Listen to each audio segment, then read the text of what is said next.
আন্তর্জাতিক ও জাতীয় স্তরের একাধিক চলচ্চিত্র উৎসবে প্রশংসিত বাংলা ছবি পিঞ্জর মুক্তির আগেই নজর কাড়ল এক অভিনব উদ্যোগে। পরিচালক রুদ্রজিৎ রায়ের ভাবনায় এবং চেজিং ড্রিমস ও বেল জার ফিল্মসের প্রযোজনায় তৈরি এই ছবির প্রচারে কলকাতায় উন্মোচন করা হলো বিশেষ একটি wall art installation. Lake gardens ব্রিজের কাছে গ্রাফিতি ওয়্যারহাউসের বিপরীতে পোস্টার ওয়ালে তৈরি এই শিল্পকর্মে দেখা যায় খাঁচা ভেঙে মুক্ত আকাশে উড়ে যাওয়া এক পাখির প্রতীকী ছবি, যার মাধ্যমে তুলে ধরা হয়েছে মানসিক বন্দিত্ব, প্রতিরোধ এবং মুক্তির আকাঙ্ক্ষার বার্তা। শিকাগো, মন্ট্রিয়ল, লন্ডন এবং কিভ সহ একাধিক আন্তর্জাতিক চলচ্চিত্র উৎসবে প্রশংসা পাওয়ার পর এবার শহরের জনপরিসরেও নিজেদের উপস্থিতি জানান দিল পিঞ্জর। ওয়াল আর্ট উন্মোচনের অনুষ্ঠানে উপস্থিত ছিলেন মল্লিকা ব্যানার্জি, শতাক্ষী নন্দী, ঈশান মজুমদার, শাকনিক মুখার্জি, শামিউল আলম, স্বস্তি দীপা এবং ছবির সঙ্গীত পরিচালক রাতুল শঙ্কর। এই শিল্পকর্মের সৃজনশীল রূপায়ণ করেছেন শিল্পী বিদুষী রায়। নির্মাতাদের দাবি, পিঞ্জর শুধুমাত্র একটি চলচ্চিত্র নয়, স্বাধীনতা, আত্মমুক্তি এবং জীবনের নানা বাস্তবতার এক শিল্পিত প্রকাশ। আগামী 10 জুলাই প্রেক্ষাগৃহে মুক্তি পাবে ছবিটি। So dream come true. আমি একটা স্বপ্নের জগতে এখনো ভাসছি। এক সময় রিয়েলাইজেশন হচ্ছে যে মানে কবে আমি এটাও আছি যে ওয়েট করে আছি কবে বড় পর্দায় সবাই অডিয়েন্সরা দেখবে। আবার একটা ভয়ও আছে যে কেমন ফিল করবে ছবিটা দেখে। প্রথম কাজ হলে যেটা হয়, আশা করছি সবাই পছন্দ করবে ছবিটা। ওয়েট করে আছি 10 জুলাইয়ের জন্য। অর্ধাঙ্গিনী সবসময় সাথে বুস্ট আপ করছে, যেখানে যেখানে দরকার। বিগ বসের মতন মানে সবকিছু রেগুলেট করে দিচ্ছে, ভুল ভুল ভুল জিনিসগুলো। কেন ও বেটার জানে এইগুলো, আমি অতটা মানে জানি না, বলতে পারি না, বাট ওর সাপোর্ট ছাড়া অবভিয়াসলি নাথিং ইজ পসিবল।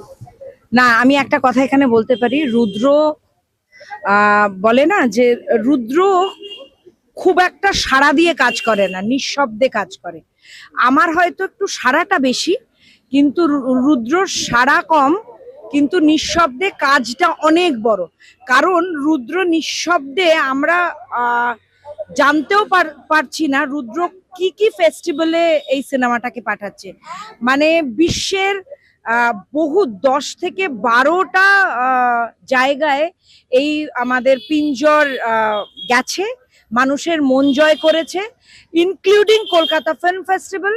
সেখানেও মানুষের খুব ভালো সাড়া পেয়েছে। যেগুলোতে এখনো পর্যন্ত আমরা ক্লোজ করতে পারছি না, ডিসক্লোজ করতে পারছি না, তার কারণ হচ্ছে যে কিছু রুলস অ্যান্ড রেগুলেশনস থাকে। সেগুলো আশা করছি এই সপ্তাহের মধ্যে সবাই জানতে পেরে যাবে সোশ্যাল মিডিয়াতে। একদম পপসির তরফ থেকে আমার জন্য বেস্ট গিফট। 9 তারিখ আমার বার্থডে, আর 10 তারিখ as a birthday gift Pinjor release হচ্ছে থিয়েটারে। সো আমি সবাইকে বলবো যে যদি তোমরা আমাকে উইশ করতে চাও তাহলে please buy a ticket, come watch Pinjor with us for my birthday gift, for wishing me. আমাকে উইশ করার জন্য come watch Pinjor with us on 10th July হলে থিয়েটারে, প্লিজ। আর আমার একটা দৃঢ় বিশ্বাস, যখন পিঞ্জর দেখে মানুষ হল থেকে বেরোবে, প্রত্যেকজন কোনো না কোনো ক্যারেক্টার নিজের সাথে রিলেট করে বেরোবে। নয় তারক, নয় কি বলে পারমিতা, নয় শেফালি, নয় ইকবাল, কারুর না কারুর সাথে আমাদের পিঞ্জরের প্রত্যেকটা ক্যারেক্টারের মিল পাবে। আর পিঞ্জরকে বাড়ি মানে হল থেকে আমার এতটাই বিশ্বাস, মানুষ যখন হল থেকে বেরোবে তখন পিঞ্জরকে ভুলে বেরোতে পারবে না, পিঞ্জর ওদের বাড়ি অবধি যাবে। ডিরেক্টর একদম স্ট্রিক্ট নয়, ডিরেক্টর ভীষণ শান্ত স্বভাবের মানুষ। শুধু ডিরেক্টর বলে শান্ত স্বভাবের নয়, শুধু ডিরেকশন দিতে গিয়েই শান্ত নয়, বাড়িতেও স্বামী হিসেবে ও খুবই মাথা ঠান্ডা। আমি বললাম না, জীবনের অনেক ক্রাইসিস আছে যেটা মাথা ঠান্ডা করে ডিল করতে হয়, যেটা ডিরেক্টর হিসেবেও ও জানে কিভাবে ক্রাইসিসগুলো মাথা ঠান্ডা করে ডিল করতে হয়। স্বামী হিসেবেও ও জানে যে কিভাবে মাথা ঠান্ডা করে ক্রাইসিস গুলো ডিল করতে হয়। ও জানে পিঞ্জর, আমরা সবাই কোথাও না কোথাও ক্রাইসিসে পিঞ্জরে রয়েছি, সেই পিঞ্জর থেকে ও বের করতে জানে। ও আজকে আমার সকালবেলা থেকে আমি হসপিটালে রাউন্ড দিয়েছি, যখন ও সকালবেলা এসে এখানে পুরোটা হেল্প আউট করেছে। এখান থেকে প্রথম থেকে কি কি করতে হবে, যারা ফটোগ্রাফার এসছে, যারা প্রেস প্রথম দিকে এসে বিটিএস শুট করা, সব কিছু ও করেছে এখানে। ও আর আমার এই আরেকটা ছোট মেয়ে আছে, আমার ছোট শালি, এরা দুজন মিলে। আমি সবাইকে একটাই রিকোয়েস্ট করব, 10 জুলাই আমাদের থিয়েটারে পিঞ্জর আসছে। আপনারা সবাই থিয়েটারে এসে সিনেমা দেখুন, বাংলা সিনেমার পাশে থাকুন, বাংলা সিনেমার সাথে থাকুন। ভীষণ ভীষণ ভীষণ এক্সাইটেড লাগছে, কারণ পিঞ্জর সত্যি খুব স্পেশাল, ভীষণ স্পেশাল একটি ছবি। আমরা অনেকদিন এটার পেছনে অনেক রকম এক্সপেরিমেন্টেশন করেছি, অ্যাটলিস্ট মিউজিকের দিক থেকে আমি মিউজিক বলছি, এক্সপেরিমেন্টেশন প্রচুর করেছি আমরা। এবং এই একটা ছবি যেটার সবকটা দিক, মানে সিনেমাটোগ্রাফি, এডিটিং, মানে সাউন্ড, প্রত্যেকে এবং অভিনেতা তো ছেড়েই দিলাম, ডিরেকশন রোহিতের ফার্স্ট কাজ, সেটা একবারও দেখে মনে হচ্ছে না। So all together it's a very very very compact presentation. ওটার জন্য ভীষণ এক্সাইটেড আমরা। এবং এই মিউজিক টিম আজকে আমার সঙ্গে যারা দুজন, এই দুজন আমার পিলার, একটা শ্রমিক গুহরয় আর একটা সায়ন্তন চ্যাটার্জি।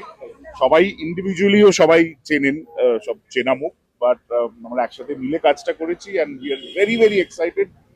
সবাইকে বলবো প্লিজ ছবিটা দেখতে আসুন, হলে ছবিটা দেখুন। এবং যে গান আছে, যেরকম মিউজিক, একটু সবসময় আমরা বলি আমরা একটু অন্যরকম ভেবেছি, সবাই চেষ্টা করে অন্যরকম ভাবতে। সেটা কতটা অন্যরকম হয়েছে সেটা আমরা হয়তো মনে করি একরকম, আপনারা দেখে বলতে পারবেন এক্স্যাক্টলি সেটা ঠিক হলো কি না। ভালো লাগলে প্লিজ জানাবেন। যদি কোথাও কোনো আপত্তি থাকে, কোনো জায়গায় মনে হলো না এটা একটু বেটার হতে পারতো, সেটাও প্লিজ আমাদের জানাবেন, তাহলে আমাদের সবার সুবিধা হবে নেক্সট আরো ভালো কাজ করার জন্য। Bureau report, channel 10।